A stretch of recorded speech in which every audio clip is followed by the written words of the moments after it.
Hello friend, good morning मित्रों। अच्छे हो ना? कल का प्रोग्राम तो आप सबने बहुत अच्छे से लाभ लिया होगा। हमको भी अच्छा लगा, आपको भी अच्छा लगा होगा, सबको अच्छा लगा है। अच्छा, सुनेंगे आज की कहानी। टाइटल है रूप बसंत। रूप बसंत एक प्रसिद्ध लोक कथा है जो हिंदी में प्रचलित है। यह कहानी दो भाइयों रूप और बसंत की है, जिन्हें उनकी सौतेली माँ के कारण राज्य से निकाल दिया जाता है। अंततः वे अपनी पहचान छिपाकर बड़े होते हैं और अपने राज्य पर फिर से अधिकार प्राप्त करते हैं। विशाल नगरी के महाराज चंद्रसेन की दो रानियां थीं।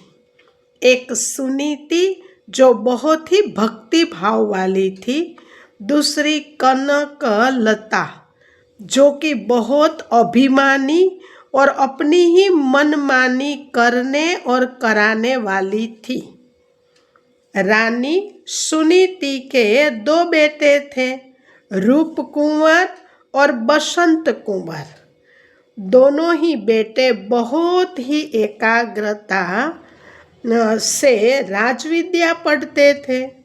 दूसरी रानी कनकलता का बेटा मानकुंवर बहुत ही उद्दंड और शरारती था। वह पढ़ाई पढ़ने के बजाय अपने मित्रों के साथ नगर में सबको परेशान कर अपना रोब जमाने निकल पड़ता था। छोटी सी बीमारी में सुनीति रानी की मृत्यु के बाद रानी कनकलता ने दाव पैच लगाकर दोनों कुंवरों को देश निकाला दिलवा दिया। राज्य से बाहर निकलने के बाद बड़े भाई रूप कुंवर ने छोटे भाई बसंत कुंवर को समझाया कि हमें किसी से भी यह नहीं कहना है कि हम महाराजा चंद्रसेन के बच्चे हैं, राजकुमार हैं, क्योंकि ऐसा करने से अपने बाप का नाम बदनाम होगा। ये दोनों भाई जहाँ भी काम करने जाते तो कोमल हाथों में छाले पड़ जाते थे, पर फिर भी सब कुछ चुपचाप सह लेते थे। वे जहाँ जहाँ काम करते वहाँ वहाँ दोनों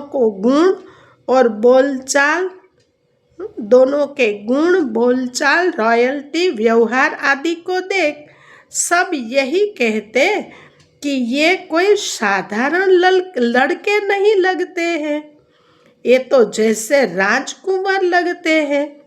कार्य कराने वाले कभी कभी उनको अपमानित भी करते थे, ज्यादा काम भी कराते थे, परंतु फिर भी दोनों ही कुंवर सदा उपकार करने वालों पर भी उपकार करते थे।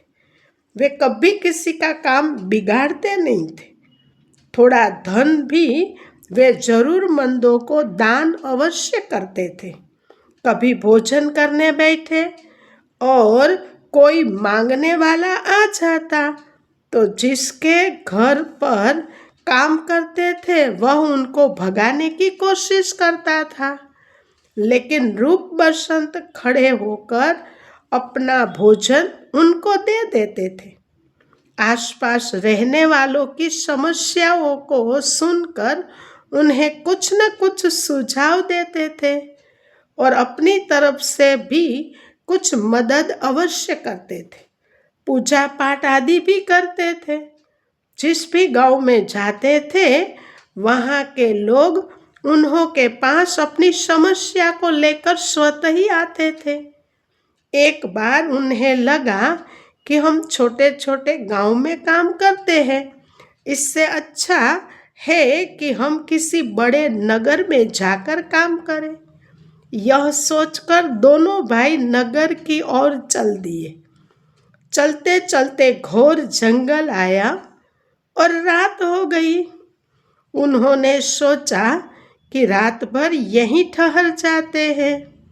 रात के 4 प्रहर में से 2 प्रहर, 1 प्रहर यानी 3 घंटे की अवधि एक भाई पहरा देगा और अगले 2 प्रहर दूसरा भाई पहरा देगा।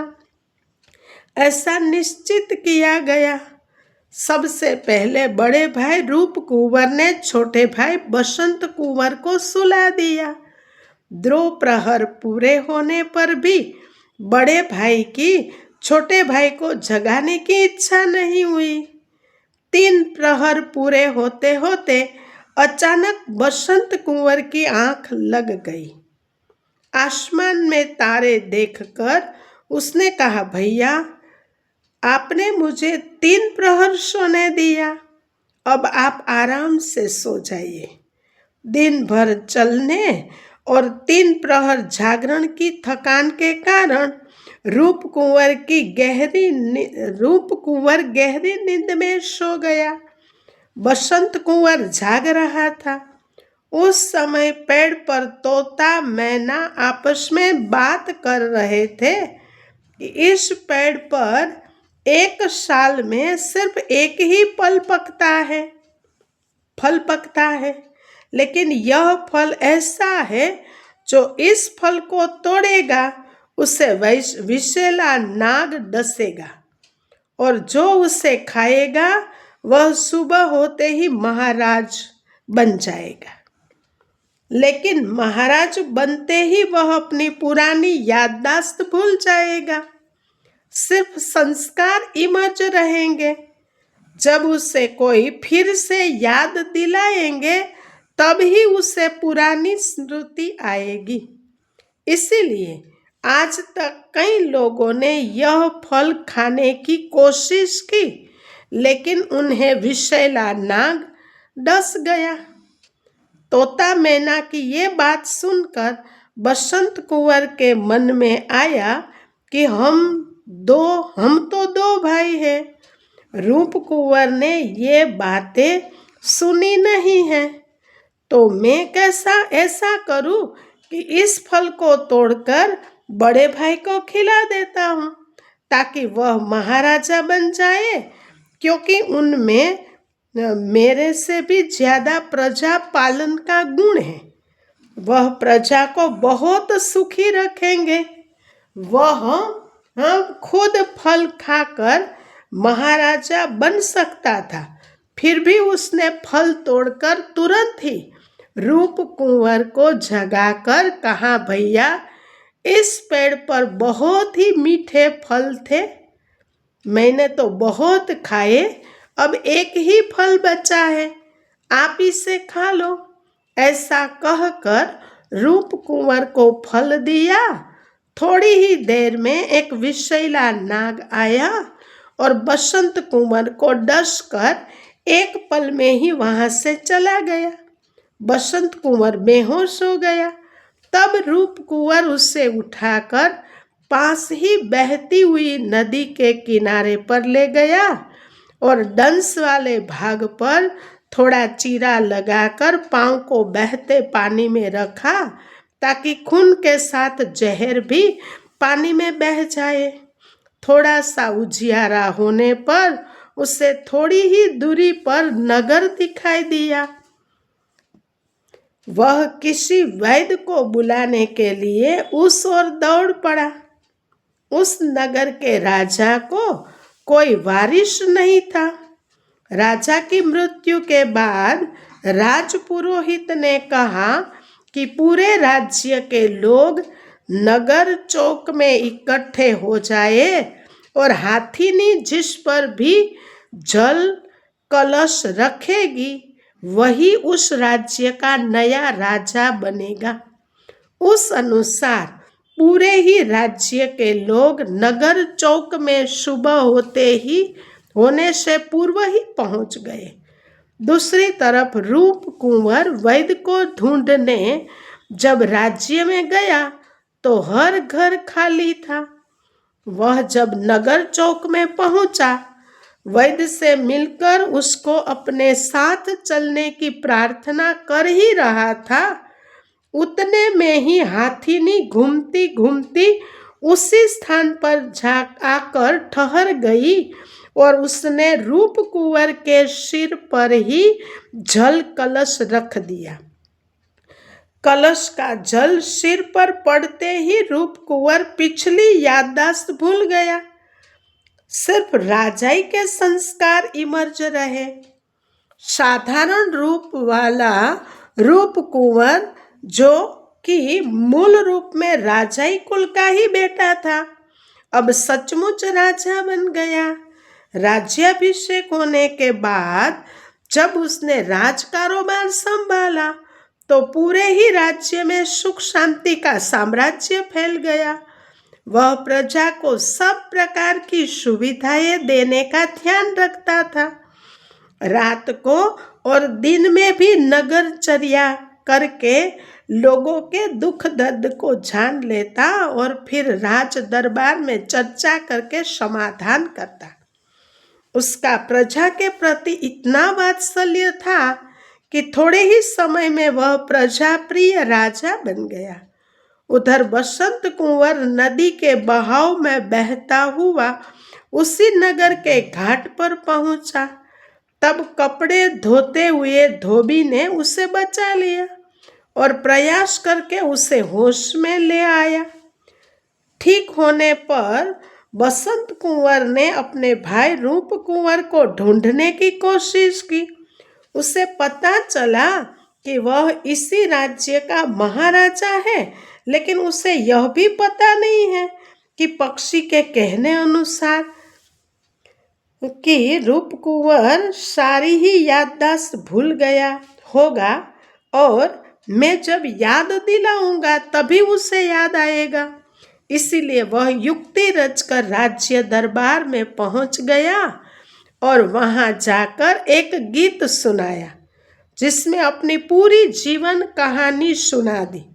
गीत सुनते सुनते महाराज रूप कुंवर को अपनी पुरानी स्मृति वापस इमर्ज हो गई और वह अपने भाई बसंत कुंवर को पहचान गया। बाद में उसे अपना मंत्री बना दिया और दोनों ही भाइयों ने बड़े ही सुचारू रूप से राज्य कारोबार चलाया। आध्यात्मिक भाव बाबा कहते हैं कि रूप माना योगी, ज्ञान स्वरूप, रूप अर्थात याद बल द्वारा, श्रेष्ठ संकल्प के बल द्वारा विहंग मार्ग की सर्विस करना, और बसंत माना ज्ञान की वर्षा करना, वाणी में आना, बसंत रूप से एक समय पर अनेक आत्माओं को संदेश देने का कार्य करना। बाबा हम बच्चों को कहते, मीठे बच्चे आप अभी वनवाह में हो, इसलिए साधारण रूप में रहो, लेकिन आपके बोलचाल, व्यवहार आदि से सभी को यह लगे कि ये साधारण आत्मा नहीं है, ये तो ईश्वरीय कुल या दैवी कुल की आत्माएं हैं। जैसे बसंत कुंवर ने सारी बातों का पता होते भी रूप कुंवर को महाराजा बनाया, उसी तरह तुम बच्चों में भी त्याग की भावना होनी चाहिए। जब तुम बच्चे सतयुग में राजा बन जाओगे, तब तुम पुरानी याददाश्त जो अभी ईश्वरीय ज्ञान के रूप में है वह भूल जाओगे, लेकिन तुम्हारे दैवी गुण संस्कारों में इमर्ज रहेंगे। कल्प के अंत में मैं आकर तुम बच्चों को फिर से सृष्टि के आदि मध्य अंत का ज्ञान दूंगा, तब फिर से भूले हुए पुरानी स्मृति इमर्ज हो जाएगी। ओम शांति।